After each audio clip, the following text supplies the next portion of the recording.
We've got the brand new Samsung Galaxy S20 Ultra, so let's find out what makes this camera so special.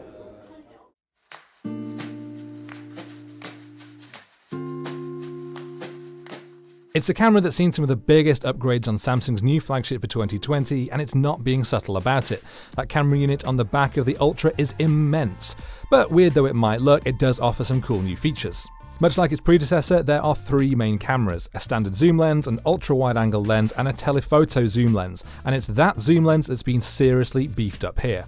It's a weird-looking lens when you look closely at it, and that's because it's got new optics that give it a huge amount of zoom.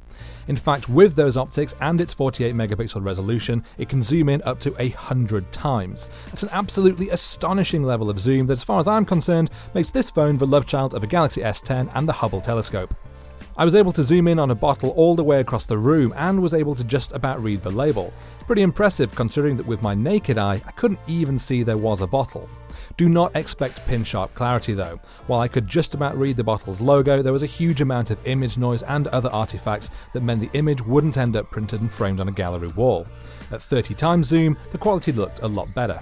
I was using an early sample though, so I'm keen to see how the zoom performs once Samsung's optimized it a bit more, and I'm using it outdoors in daylight rather than zooming in on a dim corner of our demo area. The 100 times zoom is a feature reserved only for the S20 Ultra. If you don't feel the need for getting up close on distant details, then the regular S20 or S20 Plus may be your better options. The main camera sensor has an astonishing 108 megapixel resolution, but it's not just for needlessly detailed images. It can combine 9 pixels into one single pixel that can apparently capture a lot more light. The result is a 12 megapixel image that, even in dark conditions, should come out well exposed. It's important to note though that we haven't been able to put this to the test yet.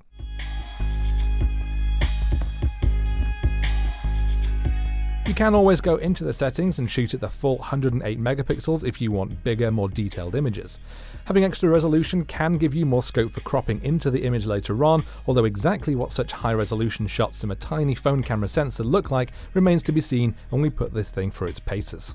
Single capture is a new mode that shoots what looks like about 10 seconds of video and then presents you with a whole variety of different photos and smaller video clips, all shot with different zoom levels and some with different effects like black and white already applied.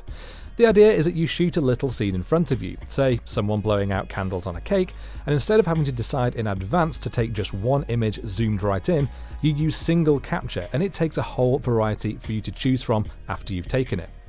You can then select the shots you want to save as they are, or use a software to automatically combine them into a little highlight reel you can instantly share with your friends or family. Is this a killer feature? Well, no, I wouldn't say so, but it's pretty fun and I can see it appealing to people with young families who want to quickly share the fun things their kids have been doing. Video skills have been a particular focus on the new phone. Just when we were all getting to grips with our phones shooting 4K, Samsung ups the numbers to a whopping 8K. Why so many Ks? Well, you can of course just shoot in the maximum resolution for bragging rights if you want. No, the display on the phone isn't high enough resolution to show it off, but you can upload it to YouTube, which supports 8K, or you can play it back on Samsung's 8K TVs if you happen to have spent the small fortune one of those costs. The other benefit is that you can zoom into your footage or take still 33 megapixel images from it. The downside is that those 8K videos will quickly take up space on your phone. A 20-second 8K video came in at almost 200 megabytes, while a 20-second clip in Full HD taken on the Samsung Galaxy Fold was less than a quarter of the size at only 42 megabytes. Best to go for the higher 512GB storage option if you're planning on shooting in max resolution often.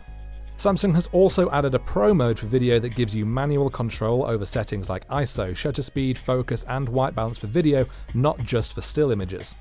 It may have more niche appeal, but if you're wanting to create more cinematic looking footage for your YouTube channel, it's likely you'll get some use out of this mode, although bear in mind that you can't use the maximum 8K resolution in the Pro mode.